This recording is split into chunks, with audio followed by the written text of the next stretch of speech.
아니라 능력으로 하나님의 나라를 사는 성도라고 정해봤습니다. 여러분, 하나님의 나라는 말에 있지 않고 능력에 있는 줄로 믿습니다. 아멘.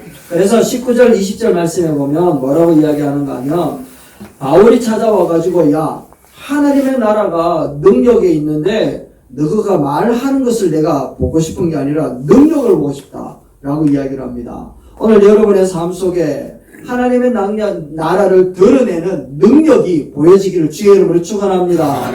하나님의 나라를 가지고 우리가 살아가는데 이 시대를 살아가는 우리들에겐 복음이라고 하는 부분들을 굉장히 혼란스럽게 만드는 일들이 많습니다. 여러 가지 많은 일들이 일어나니까 진짜 복음을 위해서 사는 게 뭐냐라고 설왕설래하면서 그것 가지고 싸우는 거예요. 복음을 위해서 살고자 하면서 싸우는 겁니다. 과연 우리들 속에 진짜 주목해야 될 게 뭐냐라고 하는 것을 오늘 이 시대에 묻는다면 답은 오직 한 가지밖에 없습니다. 우리는 십자가의 예수만 주목하면 되는 줄로 믿습니다. 아멘. 십자가의 예수만 주목하고 그 주님과 동행하는 삶이 삶 속에 드러날 때 그것을 뭐라고 이야기하는가 하면 4장 20절 말씀에 나오는 것처럼 이렇게 이야기하는 거예요. 시작. 하나님의 나라는 말에 있지 않고 능력에 있습니다 라고 이야기합니다. 여기서 능력이라고 하는 것은 화려한 그런 웅변 이런 것을 이야기하는 게 아니란 말이에요. 여기서 능력이라고 하는 것은 실제 삶 속에서 내가 하나님의 나라를 살고 있느냐 라고 하는 것을 묻는 그 물음 앞에 내가 살고 있습니다 라고 삶으로 증명해내는 것, 그것을 우리는 한마디로 뭐라고 이야기하는가 하면 능력이다 라고 이야기하는 거예요. 여러분, 우리는 본질적으로 죄가 가득하기 때문에 사랑을 할 수 있는 사람일까요? 아닐까요? 아니라는 말이에요. 그런데 사랑하게 되어지는 것을 우리는 무슨 능력이라고 이야기하는가 하면 초능력이라고 이야기해요. 초능력. 우리는 초능력 해가지고 막 세상을 변화시 이게 아니라 사랑할 수 없는 사람임에도 불구하고 예수님의 은혜 때문에 사랑하고자 마음을 먹는 그 자체가 바로 초능력이다. 그래서 바로 하나님의 나라는 어디에 있다고요? 말이 하는 데 있는 게 아니다라는 거예요. 어디에 있는가 하면 그 하나님의 나라를 가슴에 품고 그 은혜로운 삶을 살아내는 그 삶을 보고 초능력, 능력이다 라고 이야기하고 있는 줄로 믿습니다. 그래서 우리의 삶 속에 하나님 나라가 이루고 있느냐라고 하는 질문 앞에 여러분들 어떻게 대답하시렵니까? 제가 한번 물어보겠습니다. 우리의 삶 속에 하나님의 나라가 이루어지고 있습니까? 네. 아멘. 그렇습니다. 그거는 말과 구호에 머무는 것이 아니라 내가 은혜 받은 것을 실천하는 그 삶에 우리는 능력이다 라고 말씀하고 있는 겁니다. 어느 날 A.W. 토저라고 하는 목사님이 있습니다. 이 목사님이 굉장히 유명한 목사님이신데 겸손하고 영적인 통찰력이 대단한데 이분의 설교는 조금 딱딱해요. 원론을 이야기하니까. 그래서 이제 부흥회를 갔는데 아주 이제 그 교회 수석 장로님, 돌 같은 장로님 나오셔가지고 이렇게 이야기하는 겁니다. 아주 냉철하게 이야기를 한번 읽어보시겠습니까? 목사님, 저희 교회는 목사님 설교가 별로 안 좋아합니다. 와, 부흥회 불러놓고 이래 얘기합니다. 설교가 진짜 딱딱하고 은혜가 없다는 거 아니겠습니까? 그런 사람들이 많습니다. 그러니까 목사님, 그냥 맡겨진 설교만 하고 다른 사역을 하지 마세요. 다른 말 하지 말아요. 이 말이 딱 목사님이 딱 들은 거예요. 목사님, 여러분이라면 어떤 심정이겠습니까? 아주 노골적으로 비난과 무시하는 그런 말투로 얼굴색 변하지 않고 그렇게 딱 이렇게 표독스럽게 이야기를 하더래요. 그런데 이 토저 목사님은 그 이야기를 듣고 이제 온화한 미소를 지으면서 이렇게 대답을 합니다. 장로님, 염려하지 마십시오. 그저 주님이 주신 말씀만 전하고 가겠습니다. 라고 이야기해요. 그날 저녁에 이제 부흥회 첫날 설교를 마치고 방에 들어와서 기도 이렇게 하는데 갑자기 장로님 이제 그 사택에서 2층에서 있었는데 불이 막 배이 막 울리는 겁니다. 급한 일들이 일어나는 것 같아요. 그래서 이제 기도하다가 목사님이 벌떡 일어나서 내려다 보니까 장로님의 어린 아들이 갑자기 열이 팍 오르더니 경기를 하고 경기하는 그 모습이 있어가지고 급하게 응급실을 가야 되는데 그 장로님이 너무 당황을 해가지고 차 열쇠를 어디 놨던지를 찾을 수가 없어요. 그래서 아이를 안고 막 안절부절하고 있는데 띵동 하면서 2층에서 목사님이 내려와가지고 자기 차에 태워가지고는요 병원에 들어가가지고 그 아이를 고쳤대요. 그러니까 이 장로님이 부끄럽고 당황한 그런 얼굴을 붉히면서 하는 말이 이렇게 이야기를 하는 겁니다. 목사님, 제가 아까 목사님께 너무나 무례한 말을 했습니다. 저는 목사님께서 저를 당연히 무시하거나 화를 내실 줄 알았습니다. 꼬망시다, 잘됐다, 그럴 줄 알았습니다. 그런데 목사님은 저를 비난하는 그런 채찍으로 갖지 않으시고 사랑과 온유로 찾아오셔서 제 아들 생명을 구해주셨습니다. 이렇게 이야기하면서 뒷말이 중요합니다. 목사님의 삶이 목사님의 말보다 더 큰 능력이 있네요. 여러분, 하나님의 나라는 말에 있는 게 아니라 어떻게 사느냐 거기에 달려있다라고 이야기를 하는 겁니다. 정말 어려운 시대에 우리가 믿음을 가지고 살아가고 있단 말이죠. 나를 멸시하는 사람들도 많고 비난하는 사람도 많고 여러 가지 기준을 가지고 우리를 평가하는 사람들이 되게 많단 말이에요. 그런 상황 가운데서 우리들이 가져야 되는 마음은 복수하려고 하는 말이 아니라 그들의 목마름을 위하여 물 한 그릇을 내어주는 삶, 뿐만 아니라 분노 대신에 온유한 사랑으로 섬기는 삶, 그것이 바로 능력이 되어 하나님의 나라가 또 다른 사람에게 전파되어서 가게 되는 줄로 믿습니다. 아멘. 그래서 오늘 바울은 우리에게 향하여 말이 아니라 능력으로 하나님의 나라를 내가 보겠다라고 얘기를 하고 있습니다. 그렇다면 오늘 우리들은 어떻게 말이 아닌 능력으로 하나님의 나라를 살아갈 수 있을까? 하나님의 나라를 드러낼 수 있을까? 이 질문 앞에 우리가 답할 수 있어야 됩니다. 그 첫 번째가 무엇인가 하면 바울은 이렇게 이야기합니다. 14절 15절 읽어볼까요? 시작. 내가 이런 말을 여러분을 그렇게 하려는 것이 아니라 나이를 사랑하는 자녀들 같이 굳게 하려는 것입니다. 아멘. 누구와 같이? 사랑하는 자녀들 같이. 바울은 고린도 교회로부터 엄청난 핍박을 받고 고난 중에서 비난을 받았단 말이에요. 그럼에도 불구하고 그 고린도 교회를 향하여 가지는 마음이 무엇인가 하면 첫 번째, 포기하지 않는 아버지의 마음을 갖고 있었습니다. 여러분에게 포기하지 않는 아버지의 마음이 있기를 주의 이름으로 축원합니다. 어머니의 마음 아니에요. 포기하지 않는 아버지의 마음이 있어야 됩니다. 그 마음이 결국에는 분노로 낙심으로 우리를 이끄는 것이 아니라 다시 소망 가운데로, 희망 가운데로, 능력 가운데로 우리를 이끌고 가는 줄로 믿습니다. 아멘. 심지어 고린도 교인들을 향해 뭐라고 이야기하는가 하면 그리스도 예수 안에서 복음으로 내가 너희를 어떻게?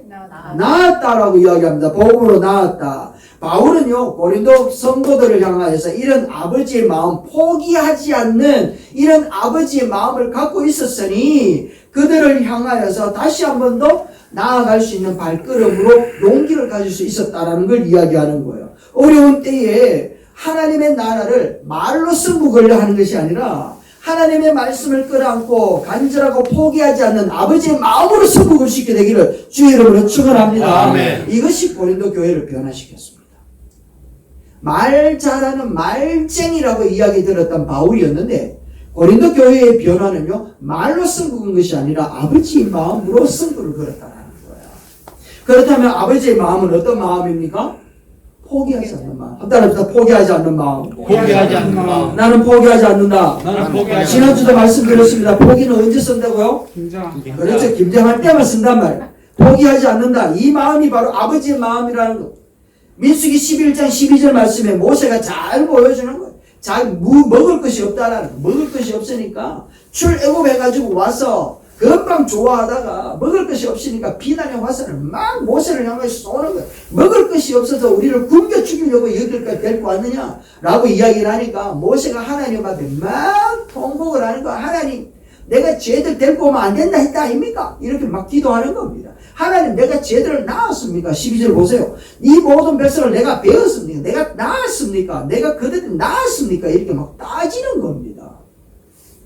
그러니까 그래 알았다. 그럼 내가 자들 다 처단해 버릴까? 하나님이 물으니까 이제 그 모세가 그래도 그러가 됩니까? 이렇게 이야기하는 거예요. 아버지의 마음으로 주를 본받아 그리스도에게서 끊어질지라도 그들이 구원받기를 원합니다. 이 바울의 고백처럼 모세는요, 아닙니다 하나님, 저들을 불쌍히 여겨 주옵소서 하면서 반석에서 물이 나오게끔 하고 메추라기를 보내서 먹이게끔 하지 않았습니까?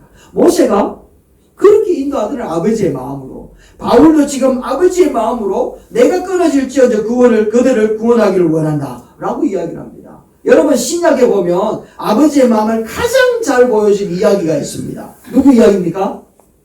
탕자 이야기, 탕자 이야기. 둘째 아들 탕자가 아버지 재산을 달라 해가지고 다 탕진해버렸잖아요. 그때 돌아왔을 때 내가 종이라도 줬사오니 종으로 써주십시오 라고 찾아오는 아들에게 아버지는요, 비난하지 않습니다. 아버지는 체벌하려고 하지 않습니다. 아버지는요, 거짓골이 되어오는 그 모습을 보고 누구도 그 사람이 그 아버지 아들이라는 것을 몰랐는데 아버지만 알아요. 그래서 한나라에 달려가가지고 하는 말이 이렇게 이야기를 하는 겁니다. 아들이 아직 멀리 있을 때, 같이 볼까요? 시작. 아들이 아직 멀리 있을 때에 이미 달려가 목을 안고 입을 맞추었습니다. 아멘. 이 모습이 아버지의 모습이라는 겁니다. 아버지의 모습. 사랑하는 아들을 포기할 수 없었다라는 거죠. 자기의 재산보다 아들의 생명이 더 귀했던 거예요. 그리고 그의 신분과 위치를 회복시켜 주지 않습니까? 아버지의 마음은 우리 주 예수 그리스도의 삶으로 온전하게 우리에게 보여주셨습니다. 그 가장 큰 아버지의 마음을 어디서 보여주셨는가 하면 십자가상에서 보여주셨습니다. 극도의 고난 중에서 옆에 달린 한 죄수가 이렇게 이야기를 하고 있습니다. 뭐라고 이야기하는가 하면, 예수여, 당신의 나라에 임할 때 나를 기억하소서라고 이야기합니다. 그러니까 예수님이 아파 죽겠는데 내 됐다, 아프다, 이 말 한마디도 하지 않습니다. 지체 없이 뭐라 이야기하는가 하면, 시작. 내가 진실로 네게 이르노니 오늘 네가 나와 함께 낙원에 있으리라. 아멘. 그래서 신학자들이 가만히 생각을 하다가 예수님이 왜 십자가에 달리셨을까 가만히 생각을 하다가 저기에 달려있는 한편 강도, 저 강도 구하기 위해서 십자가 올라가셨다는 거예요. 만약에 예수님이 십자가 저 자리에 올라가지 않았더라면 한편 강도 저 우쩍겠노? 저 한편 강도를 구원하기 위하여 어떤 죄를 짓고 어떻게 살았든지 얼마나 큰 잘못을 저질렀는지 한마디도 묻지 않고 그 영혼을 향하여 내가 너를 낙원에 데리고 갈 것이다 라고 이야기합니다. 포기하지 않는 아버지의 마음이 그를 변화시키신 거죠. 여러분, 세상의 평가, 비난, 화살을 맞으면서 세상 가운데 우리가 서 있다. 여러 가지 사업들, 여러 가지 일들, 여러 가지 형편들 다 만나고 있습니다. 그 가운데서 세상을 향하여 우리가 할 수 있는 유일한 것이라는 것, 유일한 것은 하나님의 나라가 있다라는 것, 우리가 가야 될 그 본향이 있다라는 것, 그것을 우리가 나타낼 수 있는 능력이 우리 가운데 있기를 주의 이름으로 축원합니다. 그 능력이 바로 아버지의 마음을 가져야 됩니다. 천마디 말보다도 그 천마디 말을 가지고 싸우는 것이 아니라 결코 포기하지 않는 아버지의 마음을 우리가 간직할 때 하나님의 나라는 이루어지게 될 줄로 믿습니다. 두 번째입니다. 두 번째가 어떻게 해야 하나님의 나라를 바라볼 수 있을까? 두 번째는 예수님의 마음으로 정말 그 이제 바라보는 눈과 변화된 시선이 있어야 되는 거예요. 이것이 바로 하나님의 나라의 능력을 나타내는 겁니다. 말씀 한번 읽어봅시다. 시작. 또 수고하여 친히 손으로 일을 하며 모욕을 당한 즉 축복하고 박해를 받은 즉 참고 이렇게 할 수 있었던 일이 어떤 상황에서 이런 일들을 감당할 수 있었는가 하면 바로 예수의 안목을 가지고 있었던 거예요. 예수님께서 마태복음 6장 22절에 이렇게 말씀하셨습니다. 한번 읽어봅시다. 시작. 눈은 몸의 흙돌이니 그러므로 이 눈이 상하면 온몸이 밝을 것이요. 할렐루야. 여러분의 눈이 상하면 온몸이 밝을 줄로 믿습니까? 아멘. 믿습니까? 진짜 믿습니까? 이거는 눈이 2.0 되면 몸이 막 건강하다 이런 말을 하는 게 아니에요. 어떤 안목을 가지고 세상을 바라보느냐, 어떤 시각을 가지고 세상을 해석하느냐에 따라서 내 삶에 활기가 생긴다라는 것을 이야기하는 겁니다. 그러니까 똑같은 상황을 바라보면서 여기에 여러분 문이 얼마만큼 채워져 있습니까? 반 틈밖에 안 채워 있습니까? 아니면 반이나 차여 있습니까? 이 차이는요, 우리 인생을 소생케 하는 능력이 나타난다는 거예요. 그래서 우리의 안목, 우리의 세계관, 이것이 바로 세상이 가지고 있는 그런 세계관이 아니라 성경적인 세계관, 예수의 세계관을 가지고 우리들이 나타나는 현상들을 해석하고 우리에게 일어나는 여러 가지 상황들을 바라볼 줄만 안다면 우리의 삶은 반드시 소성게 되어진다. 우리의 삶은 반드시 힘을 얻는다 라고 이야기를 하는 거예요. 그래서 사람들은 안 된다, 못한다, 안 될걸? 이라고 이야기하지만 복음주의들, 우리가 예수 그리스도의 복음을 가진 사람들은 어떻게 이야기한다고요? 해보자, 하면 된다, 할 수 있다, 이렇게 가는 거예요. 이게 신앙이라는 게, 이게 믿음인 줄로 믿습니다. 그래야 될 때 우리는요, 몸에 새 힘이 얻는다라는 거예요. 한번 따라해보세요. 할 수 있다. 할 수 있다. 해보자. 해보자. 할 수 있다. 할 수 있다. 해보자. 해보자. 아멘. 그렇습니다. 이게 바로 눈은 몸의 등불인데 네 눈이 성하면 온몸이 밝을 것이다 라고 하는 말씀이라는 거예요. 그래서 막 눈 좋기 위해서 IT 뭐 이런 거 먹어라 이런 말 아니래. 아시겠죠? 여러분 우리의 시선, 우리의 시각, 우리의 방향 그것이 분명할 때 우리 삶에는 소생케 되어져 놀라운 능력이 나타나는데 바울은 우리에게 뭐라고 이야기하는가 하면 예수의 마음, 변화되어진 마음, 그것이 바로 하나님의 나라가 거기에 있다라고 이야기를 하고 있습니다. 네덜란드에 초창기 때 선교사님이 복음을 전하러 갔습니다. 그런데 이 선교사님이 기도를 하는 가운데 하나님이 어디로 보냈는가 하면 창녀촌에 보냈대요. 창녀촌에. 여러분 창녀촌에 정말 가기 싫어가지고 어떻게 그럴 수 있습니까? 라고 하면서 막 하나님 앞에 그렇게 기도했는데 그 창녀촌에 들어가서 집을 얻었는데 그 집 옆에는 사탄교 교회가 있고 또 그 옆에는요 동성애자들이 모이는 집단들이 있더라는 거예요. 그러니까 아무리 바로 이거는 영적으로 굉장히 형편이 안 좋은데 자식들도 키워야 된단 말이에요. 어떻게 해야 되나 고민하는데 하나님 주신 메시지가 뭔가 하면 어떤 형편에 있는 사람에게도 하나님은 함께 하시고 그들을 사랑하신다 라고 하는 메시지를 전하기 위해서 내가 너를 보낸다 라는 거였어요. 그러니까 막 꼼짝 말고 두 손 들고 아이고 알겠습니다 이래 된 거죠. 그런데 사역을 하는데 한 나라에서 후원해주는 그 나라에서 믿음 좋은 목사님들 7명이 그러니까 선교사님이 선교하는 현장을 탐사하러 오신대요. 그래서 처음에는 탐사하러 오시니까 후원하러 오시니까 너무 반갑게 맞이하려고 생각을 했대. 그런데 아이쿠야 큰일 났다 싶은 생각이 드는 거예요. 자기 집이 어디에 있다고요? 창녀촌 복판에 있어요. 그동안 복음을 전하면서 창녀들하고 친하게 지냈다라는 거 아니겠습니까? 그렇다고 이제 그렇게 친한 우리가 생각하는 인간적인 친함 말고 그래 인사를 하면서 참 그렇게 친근하게 지내게 되어졌다라는 거. 그런데 그 모습을 후원하러 오신 그 경건한 목사님들이 본다면 어떻게 될까?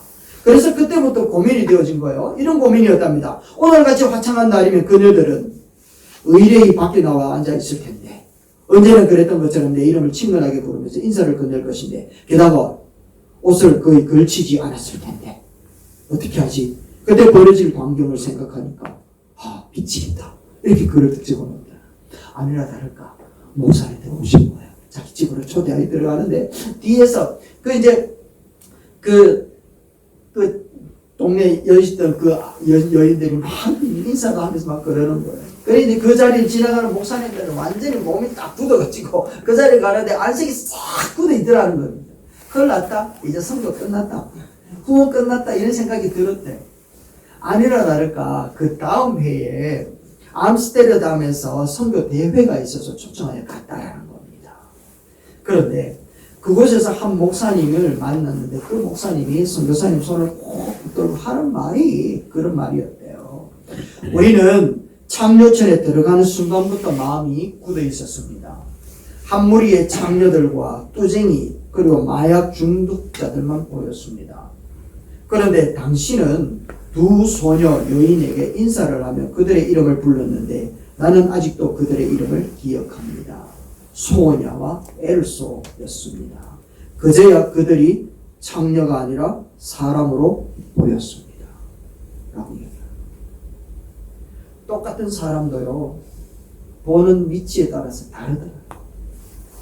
똑같은 상황도 그 상황을 똑같이 느끼는 게 아니라 우리는 하나님의 성전인 줄로 믿습니다. 아멘. 하나님의 영이 우리 가운데 거하는 줄로 믿습니다. 아멘. 그렇기 때문에 성도는 어떤 경우에도 인간적인 안목으로 세상을 바라보는 자들이 아니라 인본주의적인 세계관으로 세상을 바라보는 것이 아니라 오직 예수 그리스도의 안목으로 세상을 바라보는 자들인 줄로 믿습니다. 아멘. 성경적인 세계관 이것으로 바라봐야 됩니다. 거기에 하나님의 나라가 있고 거기에 그 나라를 지켜내기 위해 몸부림치는 능력이 나타나게 될 줄로 믿습니다. 아멘. 그래서 사도 바울은요 아주 심하게 모욕하고 비난하는 그 고린도 교회를 향하여서 함께 비난하거나 화를 내거나 낙심하지 않고 예수의 안목으로 그 교회를 향하여 이렇게 외치는 거예요. 15절 말씀에 나오는 겁니다. 그리스도 안에서 일만 스승이 있으되 아버지는 많지 아니하라.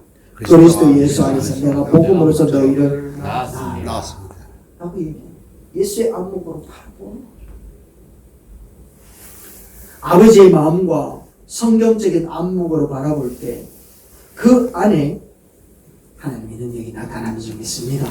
여러분 세상은요 사람을 볼 때 문제 그 사람이 지은 죄를 바라보지만 우리는 그 사람을 살려내신 예수 그리스도의 공로를 바라보는 줄 믿습니다. 우리 안에 바라보는 안목은 한 영혼을 바라보는 것이지 그들의 상태를 바라보는 것은 절대로 아닌 줄로 믿습니다. 그래서 세상은 언제부터인가 세상적인 안목과 엘리트적인 안목으로 세상의 교회에 가득 채워져 있지만 심지어는 긍정적인 안목으로 세상을 바라봐야 된다라고 이야기를 하지만 그 긍정적인 안목은 전부 다 세상이 이야기하는 거예요. 우리는 어떤 안목으로 바라봐야 됩니까?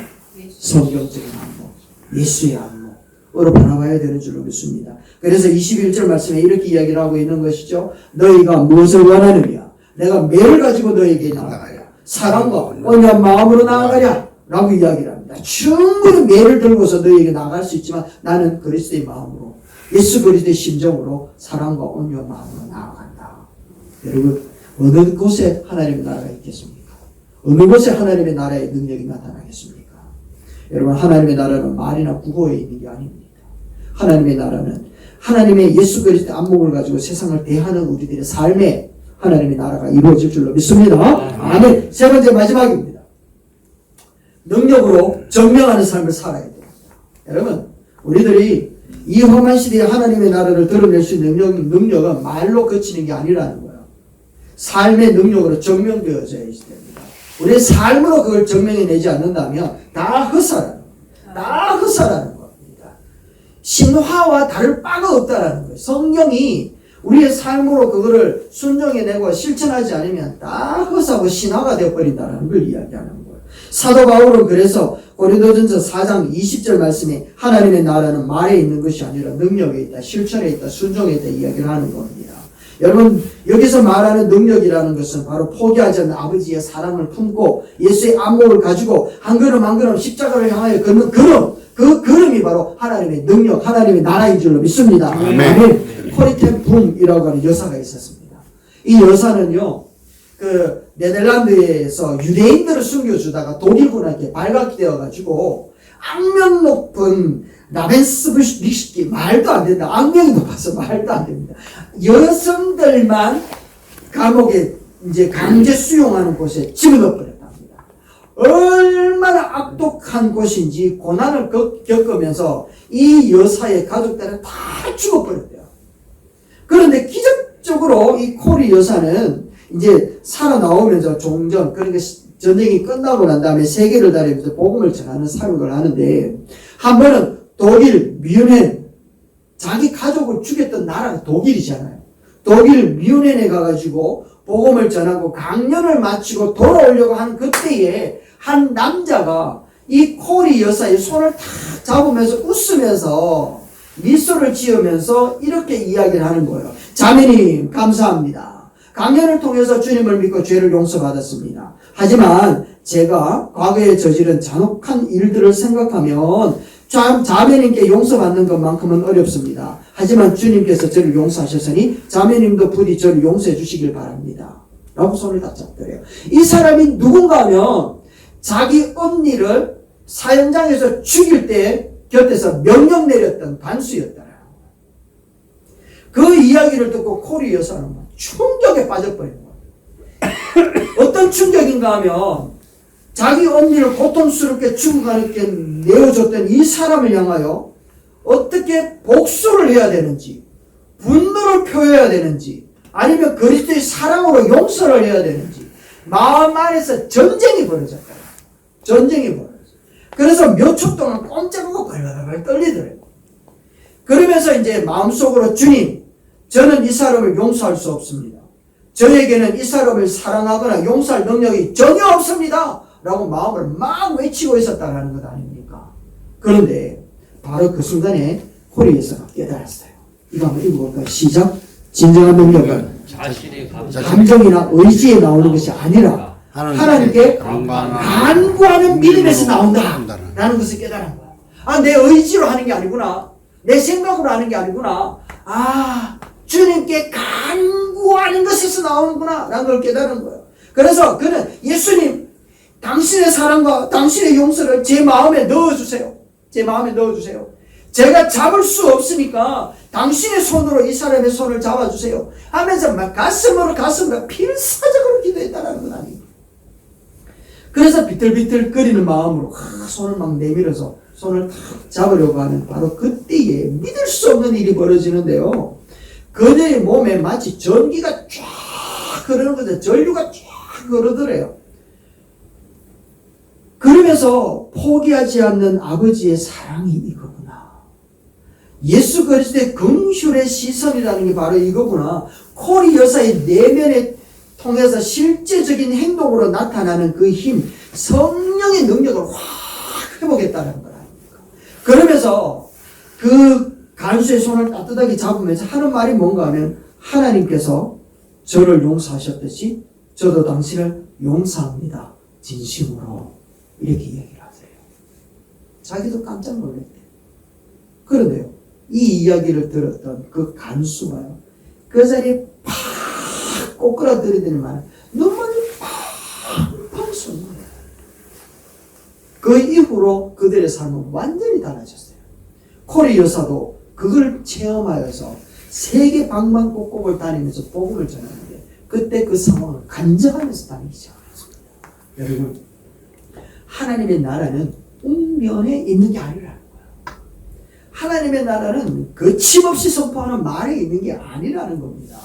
가장 고난스럽고 불가능해 보이는 그런 상황 속에서 예수님의 사랑과 온유함으로 우리가 실천해낼 때 그 삶의 능력이 바로 하나님의 나라인 줄로 믿습니다.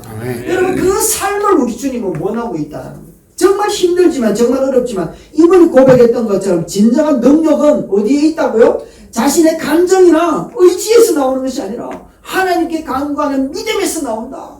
주님, 나는 저 사람을 사랑하시는 마음 없어요. 그러니까 예수님 마음 넣어주세요. 나는 저 사람 손잡을 수 없어요. 정말 예수님이 잡아주세요. 라고 하는 그 간절한 마음이 성령의 능력으로 나타나게 될 줄로 믿습니다. 여러분, 우리가 복수 대신에 한 그릇에 물을 내어주고 분노 대신 온유의 사랑을 우리가 내어주는 그 힘이 있다면 하나님은 충분히 그 힘을 토대로 인하여 하나님의 나라를 이루어 가실 줄로 믿습니다. 아멘. 결론입니다.